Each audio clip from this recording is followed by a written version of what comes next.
रिद्धि की सास को हर वक्त अपने मायके का गाना गाने की आदत थी। अरे बस करना माँ, मामा का ये किस्सा तू 50 बार पहले भी सुना चुकी है। अरे हाँ, तो क्यों ना बताऊं। तेरे चाचा तो उस वक्त हाथ झाड़ कर खड़े हो गए थे। तब मामा ही था तेरा जो आगे आया और मदद की। देखो अब ठीक है ना, जो हो गया सो हो गया। क्यों एक बात को हमेशा गाती रहती हो।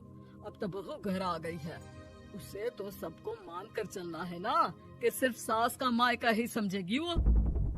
तभी वहाँ रिद्धि आ जाती है। माँ, आज मैं घर जा सकती हूँ? माँ को मेरी बहुत याद आ रही है। शादी के बाद एक बार भी नहीं गई। हाँ तो कौन जाता है। अरे मेरी शादी के बाद जब मैं विदाई होकर आई, इतना बड़ा ससुराल मेरा, खाने वाले 10 लोग और बनाने वाली मैं सिर्फ एक। ऐसा लग रहा था जैसे सिर्फ खाना बनाने के लिए ही ब्याह किया है। वो तो मेरा भाई था, गांव से एक काम करने वाली चाची को भेज दिया जो मेरा हाथ पटाती थी, और उसको पैसा, खाना, कपड़ा, रहने के लिए कमरा, वो सब किससे दिया था? तुम्हारे भाई ने। ये मामला रोज का था। ससुर भी जब गुस्सा होते तो वो सारी बात कह देते जो उनके मन में इतने समय से चल रही थी। मेरा भाई, भाभी, भतीजा, भतीजी सब छुड़वा दिया। मैंने जीवन भर सिर्फ तुम्हारे परिवार वालों से निभाया, लेकिन अब भी चैन नहीं है तुमको। बहू के सामने सास को लगा कि उसकी बेइज्जती हो रही है। अब सुन बहू, अपने कमरे में जा, कहीं नहीं जाना मायके वायके। घर का काम कौन करेगा? पड़ोसन। बहू समझ जाती है मामला गर्म चल रहा है। कमरे में जाने में ही भलाई है। कमरे में क्या है? तुम्हारी माँ हर वक्त चिक चिक चिक करती रहती है। कल ताई मिली थी तुम्हारी मुझे, लेकिन मजाल है सासू माँ की उन्होंने एक बुराई की हो, लेकिन सासू माँ हाँ, जब देखो तब ससुराल के लोगों की बुराई करती रहती है। बेचारे पापा जी कितना मिस करते हैं अपने घर वालों को। मेरा तो बड़ा मन करता है कि ताऊ जी, चाचा जी और सब मिलकर रहे, ना साथ रहे लेकिन आना जाना तो ठीक से रखे। हिंदुस्तान और पाकिस्तान एक हो सकता है, लेकिन चाचा और ताऊ के परिवार के साथ हम लोगों का मिलन ना जी ना, कभी नहीं हो सकता। ये बात है। देखिए मेरे साथ ना ज्यादा चैलेंज मत करिएगा। ऐसा कोई काम नहीं है जो मैं नहीं कर सकती। ससुर जी जो कि बहू की बात सुन रहे थे सामने आ जाते हैं। अरे बेटा, तू ये कर सकती है तो प्लीज मेरा परिवार किसी तरह मुझसे मिलवा दे।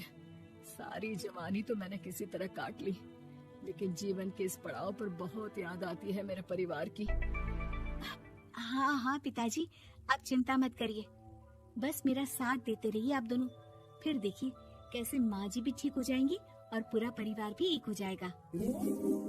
थोड़ी देर बाद बहू सामान लेकर घर से निकल रही होती है कि मना किया था ना तुझे मायके जाने के लिए, फिर क्यों जा रही है? बहू कुछ कहती इससे पहले ही बेटा बोलने लगता है। क्या है माँ, वो घर जा रही है। वैसे भी उसके माता पिता ने मुझे 10 लाख दिए तब जाकर मेरा काम शुरू हो पाया, वरना तूने मेरे लिए किया क्या है? अरे वाह बेटा, बचपन से पढ़ाया लिखाया, तेरे दुख दर्द में जगी, और आज वो लोग तुझे सही लग रहे हैं। और फिर ससुराल में लड़की खुश रहे, ये तो मायके वालों की जीवन भर की जिम्मेदारी रहती है। तो ये तुमको भी तो सोचना था ना। ताऊ जी ने पापा को पढ़ाया लिखाया, जब तुम नहीं आई थी तो पापा के लिए ताई जी ने पापा की माँ की तरह देखभाल की। अब बोलिए। अरे तू कुछ नहीं जानता बेटा, तेरे पापा को सब पता है, तभी वो उन लोगों से वास्ता नहीं रखते। मैं उन लोगों को जानता हूँ, लेकिन मैं तुम्हें नहीं जानता कि तुम्हारे मन के लायक काम नहीं हुआ तो तुम घर की शांति बर्बाद कर दोगी। सास जोर जोर से चिल्लाने लगती है। तभी वहाँ सास का भाई आ जाता है। अरे क्यों आप लोग मेरी बहन को परेशान करते रहते हैं? पहले ये जीजा कम थे, जब बहू भी आ गई। बहन, मैंने तो 30 साल पहले ही बोला था, अपना हिस्सा ले और छोड़ इन लोगों को, चल अपने साथ। बहू समझ जाती है कि मामा ससुर की नजर किस पर है। देखा, तुम लोग मुझे अकेला मत समझना, मेरा भाई खड़ा है आज भी मेरे लिए। बहू मायके जाती है और आते वक्त साथ में एक नौकरानी ले आती है। अरे बहू, कुछ खाने को दे दे। अरे आंटी, क्यों भाभी को परेशान करती रहती हो? उनके भाई ने मुझे जिम्मेदारी दी है। किसी भी चीज की परेशानी नहीं होनी चाहिए भाभी को। जो चाहिए मुझे बोलने का। आय हाय, बहू के मायके वालों का इतना दखल। ये मेरा घर है, कोई कल का आए इसे पूरा कैप्चर कर ले, ये बर्दाश्त नहीं होगा मुझसे। क्या हो गया सासू माँ, क्यों सुबह सुबह चिल्ला रही हैं? चमेली, ओ चमेली, क्या कहा था मेरे भाई ने तुझे? अरे दीदी बहुत तेज है आपकी सासू माँ। मैंने तो बोला कुछ चाहिए तो मांग लो मुझसे।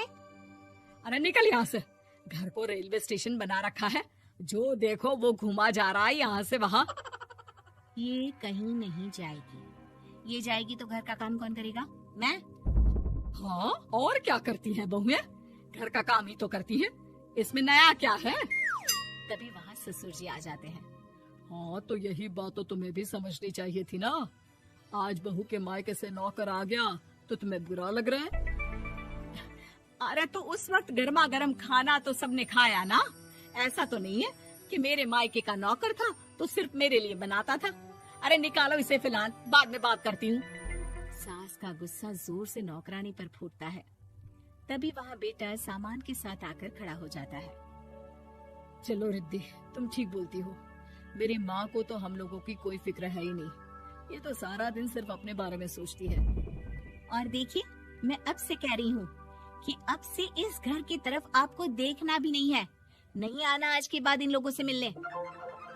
हाँ हाँ, बस कभी कभी दिन में 2 बार मिलने आ जाओ। नहीं, बिल्कुल नहीं। ससुर झूठा नाटक करते हुए।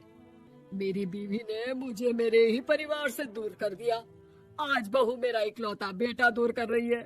हाय, कैसे जीऊंगा मैं? वाह, वो भाई जो आपको बेटे की तरह मानता था, उन्हें छोड़ने में तो दुख नहीं हुआ। आज खुद का बेटा छोड़कर जा रहा है तो कैसे जीऊंगा? बढ़िया है। अब सास समझ चुकी थी कि उससे गलती क्या हुई है। मुझे माफ कर दे बहू, अब मेरी समझ में आ गया कि अपनों से दूर कर बीवियां पति का भला नहीं बल्कि उन्हें जीवन में अकेला कर रही है। मुझे माफ कर दे, मैं अब सबसे माफी मांग लूंगी। ससुर जी दूर से बहू को थम्स अप दिखाते हैं।